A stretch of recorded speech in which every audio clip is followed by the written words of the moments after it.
Hello and welcome to the Daily Comic and Collectible, episode 436. Now today, the collectible of the day is the Mcfarlane Toys, DC Multiverse, The Demon, Etrigan, action figure. Jason Blood, once a mortal man who lived centuries ago, was bound to the demon Etrigan after being summoned by none other than the wizard Merlin.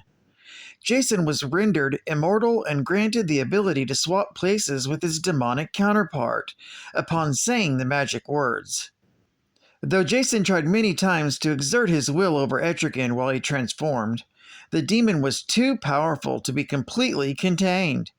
Still, more often than not, Etrigan, despite his nature, is interested in the greater good, even if his motives and methods remain suspect. This 7-inch scale action figure was designed with Mcfarlane's signature Ultra Articulation, with 22 points of articulation, for full range of posing and displaying. This DC Multiverse figure of Etrigan, the Demon, includes a collectible art card with artwork on the front and biography on the back. Figure is highly detailed, with premium deco, and the box includes Etrigan, sword, trading card, and base, released by Mcfarlane Toys. Now, the comic of the day is The Demon, Volume 3, Issue Number 0, with a cover date of October 1994. This is part of the 0 Hour event with story by Garth Ennis, art by John McCrae, and cover by John McCrae. This issue is titled 0 Hour. The story opens with the blood-curdling screams of Jason Blood. The thing that cannot die, a demon, tries to ask Jason what is the matter. Merlin the magician tells him he's learning, or that is, remembering, the truth.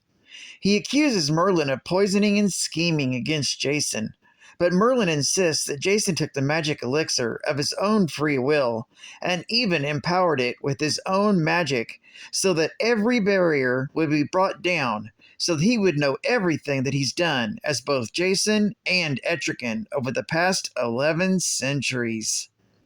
Merlin tells the thing that cannot die that he warned Jason against it, and Merlin hopes Jason remembers that if he comes out of it with his mind intact. Merlin tells the demon creature that they should leave Jason to remember all his past deeds alone. Jason's first memory comes in 560 AD, when he was in the employ of King Arthur of Camelot. But unfortunately, Morgan Le Fay has caused the fall of the great kingdom. Merlin is speaking with his demon half-brother Etrigan, and how he summoned him to beat Morgan Le Fay, though the demon didn't try very hard, and now Merlin's powers are waning. Etrigan even gloats that his own brother Merlin could not cage Etrigan as their father, the great demon Belial, had wanted. That's when Etrigan mocks his brother Merlin, telling him soon his powers will even exceed his, and Merlin will no longer have the power to control him. Merlin realizes that Etrigan is right, realizing that there's only one type of cage he still can conjure to help control Etrigan. So Merlin casts a spell, using a great deal of his remaining power, to bind Etrigan to a human soul, and caging him in his human body, down to his very human soul. The spell hurls Etrigan into the soul of Jason. However, this binding temporarily drives both Jason and Etrigan completely insane, causing Jason to take an axe and cut his entire family into hundreds of pieces, and then bathe in his wife and daughter's blood. Soon, the town finds out about this evil deed and demands retribution, so Jason releases Etrigan again and destroys and kills the entire town. Unfortunately, it's a year before their mutual madness passes, and by then he's earned the name for himself, Jason of the Blood.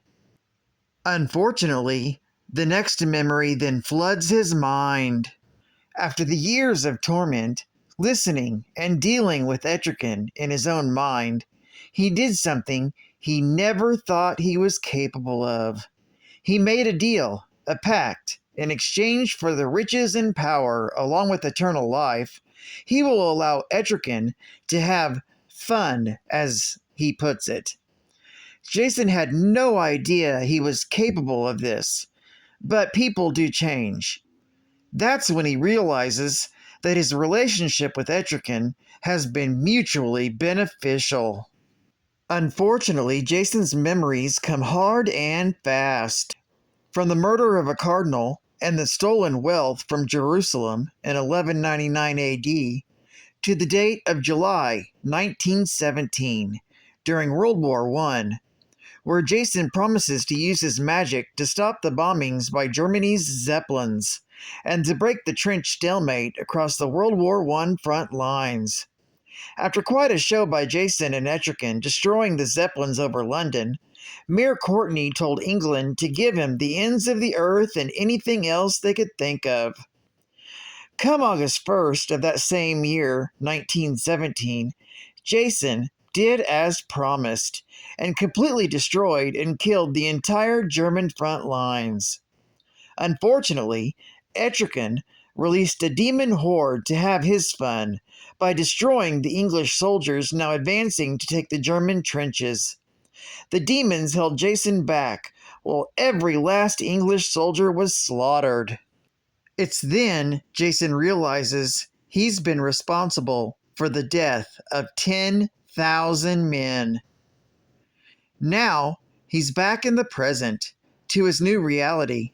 He realizes were it not for the demon, his screams would never stop. The demon Etrigan had realized that an insane host is no good to him, so he had cut Jason off from his own memories. Jason realized that despite Etrigan's power, magic is a mystery to him.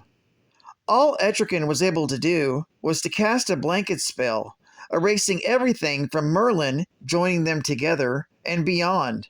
Jason believed himself a good man, a righteous man, wanting to separate from the demon. But now he's learned from Merlin that Etrigan wants to put his demon child into Jason's newborn baby's body, and that cannot be allowed to happen. Sometime later, Jason's screaming suddenly stops, and Merlin's door opens, with a blackened-eyed Jason snarling at Merlin. Merlin jumps back in fear, telling Jason, "I did advise you. I did." Jason Blood suddenly cuts him off, telling him, "You are still breathing, aren't you? And you're breathing for one reason only." Jason's black eyes stare through Merlin's soul as he tells him that Jason is going to kill Etrigan, and Merlin is going to help. To be continued in The Demon, Volume 3, Issue number 52, from November of 1994. Geek Fact: this was considered a key issue, being the new origin and backstory of Jason Blood and Etrigan. Any previous origins should be considered false memories manipulated by the demon. Bonus Geek Fact: in October of 1994, all of the existing mainstream DC comic titles released a special Zero issue to coincide with the 0 Hour crossover event. The purpose of these issues were to reveal any previously unknown aspects of the title character's background. Another bonus geek fact: in this issue, we see a creature worried about Jason. This is the thing that cannot die. It's an immortal goblin who, like other supernatural creatures, during the reign of King Arthur, was exiled to the Beyond region by Merlin. He eventually escaped the region by becoming virtuous and good. Another bonus geek fact: Jason Blood is currently a world-leading expert on the occult and demonology. Because of the wizard Merlin, he has walked the earth since the 6th century, bound to an increasingly uncontrollable threat of Etrigan, the demon, bound to his mortal soul. Another bonus geek fact. Etrigan is the demon prince of hell. Him and Jason have walked the earth and the depths of hell together as both comrades and enemies for over a millennium. The demon has fought on the side of good more than once, but his allegiance is never guaranteed. Jason and Etrigan's first appearance was in The Demon, Volume 1, Issue Number 1, from September of 1972. Advertising ad facts. Ciao! With a stroke of a brush, a generation gap is crossed. Skybox introduces Star Trek Master Series, a 100-card set of original artwork, UV-coated and foil-stamped, that spans the Star Trek series of motion pictures, including work by top comic artists. These trading cards reach new dimensions with bonus triptych panels by Joe Jusko, Boris Vallejo, and Julie Bell. Styles include oil painting, airbrush, and digitally enhanced photographic images. Imagine that, an art form that doesn't leave you staring at the wall. Skybox Master Series, Star Trek, the 1994 edition. Buy yours yesterday. Let me tell you, you're gonna have to check out The Ray. Read it. It's good for you. By DC Comics. Check out these nutritional facts. The serving size is 24 pages, and you get one serving. And get this, no calories. And listen to this, friends. It's totally fat, 100%. Action, 75%. Fights at 32%. Adventure, 38%. The humor is 62%. Guest stars include 24%, and there's 80% villains, and boredom is 0% with 0 grams. The Ray contains only the most exciting stories by Christopher Priest. Pencils are all butter by Howard Porter. Awesome Inks by Robert Jones. Wicked Colors by Pat Garay. Mac Lettering Effects by Richard Starkings with Comicraft. On the Money Editing by Brian Augustine with THRU, providing assists. Don't forget, DC Comics, The Ray.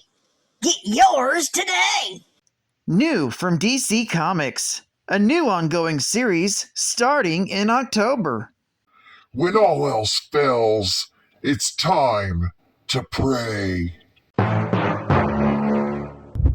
The Man Hunter. And final geek fact. 0 Hour was a crossover event that took place in 1994, intended to deal with numerous possible futures and alternate timelines, in the same way the earlier Crisis on Infinite Earths had dealt with alternate realities. The main storyline featured the destruction of the time stream by the efforts of Parallax, Hal Jordan, attempting to restructure the universe and correct things that he perceived to be wrong. Another supervillain, Extant, took advantage of the chaos and tried to use it to recreate the world in his own image. The leader of the fight against them was Wave Rider of the Linear Men.